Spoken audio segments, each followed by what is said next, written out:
I stood by my husband Josh when he had to quit his job due to mental health struggles. I could never tell his mom, my toxic mother-in-law, that he had left his job. I tried to keep a brave face, thinking someone had to stay positive. I even tolerated the cruel words from my mother-in-law, who never liked me, just to protect Josh. But when I realized it was all for nothing, I was surprisingly calm. "Hello, mother-in-law? We need to talk." That call was the first and last one I'd ever make to her. I was done tolerating them. I decided to distance myself from my awful husband and mother-in-law. My name is Phyllis. I used to be a housewife, but I've returned to my previous job to support the family. The reason? Josh quit his job. I was shocked when I heard, but the cause was his mental health. He had been overwhelmed at work, and it took a toll on him. From a young age, his overbearing mother pushed him hard to excel in academics. He went to a prestigious university and landed a job at a major company. According to him, he felt outpaced by much more talented colleagues and couldn't handle the stress. This ongoing stress and exhaustion led him to break down mentally. I fully supported his decision to leave the job. I told him I would work and that he should focus on his recovery. But the problem isn't just his illness. Actually, I would support him through anything. That's not the issue. The real headache is my mother-in-law. She's incredibly proud of how well she raised her son. She loves comparing me and Josh and made a big deal out of me being a housewife for his sake. "The optics are bad if you both work. It looks like my son can't support you by himself." I had announced my plan to return to work as a family meeting. My mother-in-law didn't react kindly to it. Back then, I loved my job and took great pride in my work. So, becoming a housewife was not something I wanted. But my husband didn't want to go against his mother, so I reluctantly left my job to focus on our home. Returning to work now brings mixed feelings, guilt towards my husband and genuine happiness for myself. Of course, I want my husband to recover from his illness soon, but I'd also like to keep working even after he gets better. But working is a secret I'm keeping from my mother-in-law. She would never forgive her darling son for quitting his job. Since he's already quit, telling her wouldn't change anything, but forgiveness would not come easy. I can easily imagine her harsh words adding stress to my already mentally struggling husband. He'd been lectured until dawn when he received bad grades in school. If the next test score wasn't good, he was constantly nagged and complained at. "Are you not ashamed of these grades? You have no value in life. I shouldn't have given birth to you." He was raised with these kinds of constant insults. In modern terms, she would be what we call a toxic parent. Confronting her directly isn't an option. I have to keep this a secret no matter what. By the way, my father-in-law has passed away, and mother-in-law lives alone in her house. We're not living together, so she hasn't found out yet, but if she realizes I'm not home during the day, she's likely to take some action. Living with this anxiety, I've been working every day. 3 months into my secret employment, a message from my mother-in-law finally arrived. "Are you out gallivanting every day lately?" She didn't tell me how she knew, but she probably heard it from a neighbor. So I told her I was attending cooking classes. I thought this was paint me as a devoted wife, trying to better herself for her family and husband. But the mother-in-law was different. "You're just a gold digger. You never did housework before, that's why you have to take a cooking class."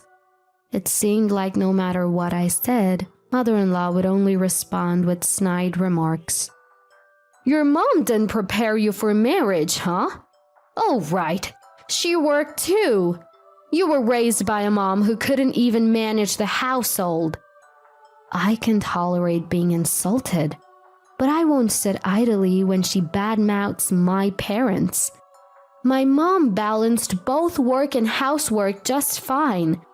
Me taking cooking classes is entirely my own shortcoming. From the perspective of mother-in-laws everywhere, my comment probably lacked charm. But there are lines that just shouldn't be crossed. Needless to say, mother-in-law heated up even more and gave me an hour-long lecture. Since I was advancing my work on the computer, it wasn't too bad. Occasionally I got scolded for not reacting properly, but if I took everything she said to heart, I'd be the one losing it. I don't have time to feel down. Soon, mother-in-law started calling me more frequently.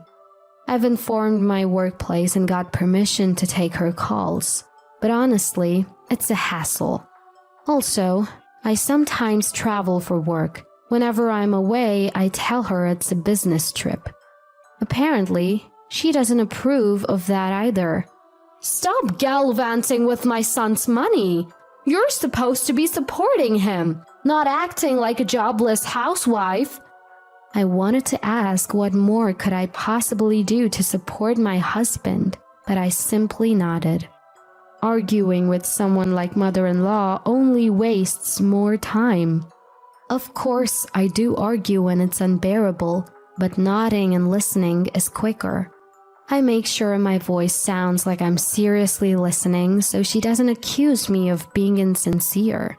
But the daily calls started to get to me, and stress began to pile up. After work, I came home and sighed as I sat on the living room sofa. I tried not to show my exhaustion in front of my husband, but at that moment, I didn't realize I really didn't have the energy to keep it together. My husband saw me and apologized with a regretful look. "I'm sorry for leaving everything to you, Phyllis. Must be tough." Even though I didn't want to make him feel guilty, I shook my head vigorously. "It's not your fault, Josh. I've told you, I'm fine with us both working. I'm not tired from work. It's just that my mother-in-law has been extra intense lately." I answered with a laugh, but if anyone knows how relentless my mother-in-law can be, it's my husband. He opened his laptop saying he'd look for a job soon. He knew from our last doctor's visit that I still needed counseling. I told him that there was no rush and that I wished he'd take things easy. "Thank you. I'm so glad you're my wife, Phyllis." Seeing my husband smile for the first time in a while made me genuinely happy. Having him by my side gives me the strength to carry on. While marriage isn't everything, I felt thankful to be married to him.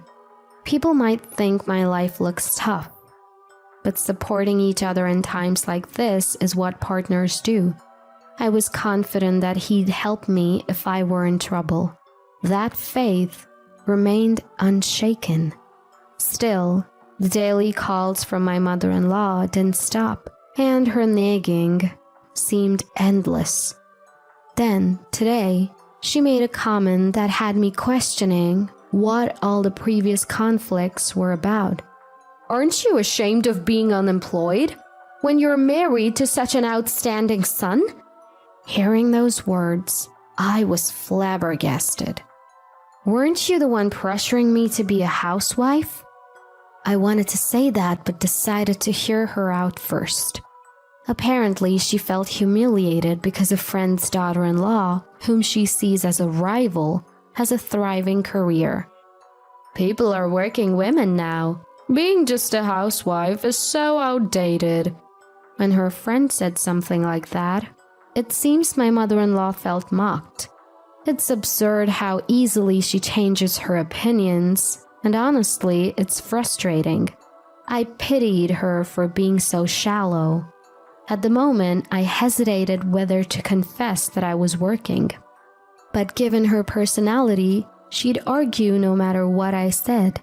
Plus, being honest about why I'm working probably wouldn't work either. I had planned to talk with my husband later to correct the mistake about me being unemployed. That day, I was so stunned by what my mother-in-law said that I went home without telling my husband when I would be back. On top of that, I came straight home from a client meeting, so I got home pretty early. As I walked into the entrance thinking dinner probably wasn't ready yet, I noticed a pair of unfamiliar women's shoes. A sinking feeling hit me right away. Could it be? No, not my husband. That's impossible. But then, as if mocking my thoughts, I heard my husband's voice and a woman's voice coming from our bedroom. No word from my wife, so you can stay a bit longer. Oh, right. Want to go shopping for our date the day after tomorrow? Standing in disbelief, I listened to their seemingly joyful conversation. What am I even doing? Why am I putting in all this effort? Oddly enough, I didn't feel angry or sad. Probably because my emotions hadn't caught up yet. Despite the alarms going off in my head, my body remained calm. I silenced my work phone and set it to video mode. Then, I discreetly positioned it in the entrance so it would capture their faces, making sure they wouldn't notice. Quietly, I left the house and locked the door behind me. I sat in a cafe a short distance away and texted him that I'd be home soon. He's probably frantically sending her home right now, I thought, surprisingly composed. Am I messed up? How can I stay so calm at a time like this? Did I ever really love him? I wonder why I was able to stay so calm. Maybe I should have gone into the bedroom where the husbands were at the time. Questions flooded my mind. And then, before I knew it, I was sobbing into my coffee at the cafe. People around me must have been startled. A woman past 30, crying quietly to herself. But I didn't care what anyone thought. I didn't have the luxury. What was this all about? What am I to my husband? It was truly, painfully sad. My heart ached so much. I wondered if anything could be more painful. About 30 minutes later, I stopped crying and, with shaking hands, called the psychiatric clinic my husband was supposed to be attending. I'd like to change the appointment date, I told the receptionist, giving them my husband's name. And sure enough, the response was exactly what I expected. He hadn't made any appointments.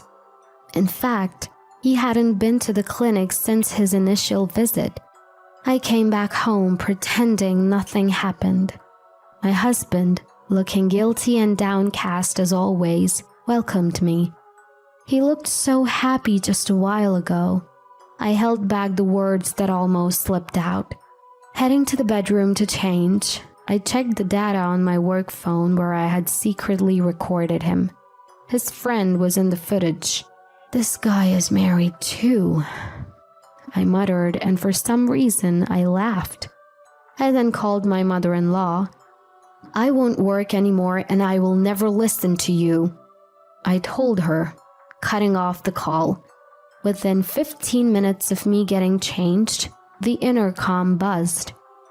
As annoying as it was that she showed up like clockwork, things were going just as I had hoped. My husband reluctantly answered the door, and a furious mother-in-law stormed in. Jobless freeloaders out! I never accepted you as my daughter-in-law! Give me back my son! Mother-in-law, inconsistent as always, was fuming. I showed her the video I had just recorded. You see, my husband was having an affair at our home. Feel free to take him back. I'm planning on divorcing him anyway. My response seemed to please her more than it shocked her. I'll overlook the affair. A divorce is excellent. Come on, Josh, let's go home. My husband, his arm grabbed by his mom, vanished from our home. He looked like he was about to cry, but honestly, the one who wanted to cry was me. Alone in the room, I broke down again. It was okay to cry my eyes out today. Otherwise, I felt like I would break. I might have initiated the divorce, but it's incredibly sad. Happy memories flooded my mind. Had I jumped to conclusions? But I couldn't take it anymore. How many times had he snuck her into our bedroom without my knowing? How much had I slept through it all? The more I thought about it, the more I was convinced that I had done the right thing. Before I knew it, it was morning. I took the day off. I didn't want to see my husband's stuff anymore, so I hurriedly packed his belongings and sent them to his parents. Immediately after, I contacted the property management and terminated the rental agreement. I couldn't live in a home where he had brought his mistress. The next week was a whirlwind of lawyer arrangements and compensation claims. I might have crumbled if I were alone, but I had the full support of my family, friends, and co-workers. I managed to keep going. Today is the day I get divorced from my husband. As I walk into the lawyer's office where we had agreed to meet, my husband and my mother-in-law are already there. As soon as I enter the room, my husband pleads, saying he doesn't want a divorce. My mother-in-law is in tears, waving a handkerchief and claiming that I've treated her horribly. Phyllis, please don't leave my son. He can't live without you. Both my husband and mother-in-law look worn out, and I know exactly why. I've been receiving detailed updates from my husband about their life together. Initially, my mother-in-law was happy about the divorce, but it didn't take long for her to find out my husband is jobless. From then on, she's been berating him daily. However, it seems my husband reached his breaking point and finally raised his hand against her. Ever since, they've been hurling insults at each other day in and day out. All I could think upon hearing this is how glad I am that I left them. If they were trying to win my sympathy, my husband is surely a fool. I've cut off ties with the woman I cheated with. You're all I have left, Phyllis. He's lied about being ill and cheated on me, even after losing his job. Turns out, he voluntarily quit his job after causing a substantial loss to a business partner. There's no reason anyone would need a husband who's such a pathological liar and betrayer. I state my opinion clearly, and both my husband and mother-in-law start bawling. You have no right to cry. Just sign the divorce papers already. If you don't, I'll proceed with a mediated divorce. Hearing my cold words, my husband crumples the divorce papers he'd been holding. I think to myself how pointless that is. Look at the lawyer and nod. Let's go with the mediated divorce then. No amount of persuasion is going to change my mind. Deciding there's no point in further dialogue, I inform them that my lawyer will handle everything and stand up to leave. As I do, my husband latches onto my feet. I don't want a divorce. I can't help but get a headache from this absurdity. An adult man acting like this. The office staff rushed over to my screaming husband and pulled him away. I left the law office right then and there. His cries still echoed down the hallway of the building, and I heard his mother berating him too. I felt truly relieved I had cut ties with them, Once again, I felt deep down in my heart that way. I filed for a mediated divorce and successfully divorced him 6 months later. Thanks to the infidelity compensation, I didn't have to give him a dime. He seemed to have incurred debts paying his affair partner's husband, too. Word has it, they both went their separate ways and never ended up together. His affair partner moved back to her family's home after being divorced. My ex-husband seemed to be mentally broken, mostly from daily mental abuse from his mom. As far as I'm concerned, it's bewildering that the one who cheated is the one falling apart. His mother contacted me several times asking to forgive her worthless son, but I blocked her. As long as he's dependent on his family, he'll never be independent. I hope they keep bickering for the rest of their lives. After the divorce, I threw myself even more into my job. Not wanting to think about anything else was probably the main reason. But as a result, I got promoted and now can do more of what I enjoy. I'm extremely grateful for my workplace and colleagues for taking me back after I had resigned. I plan to keep working hard to make it worth their while. And I vow to fully support those who helped me when I was down and betrayed.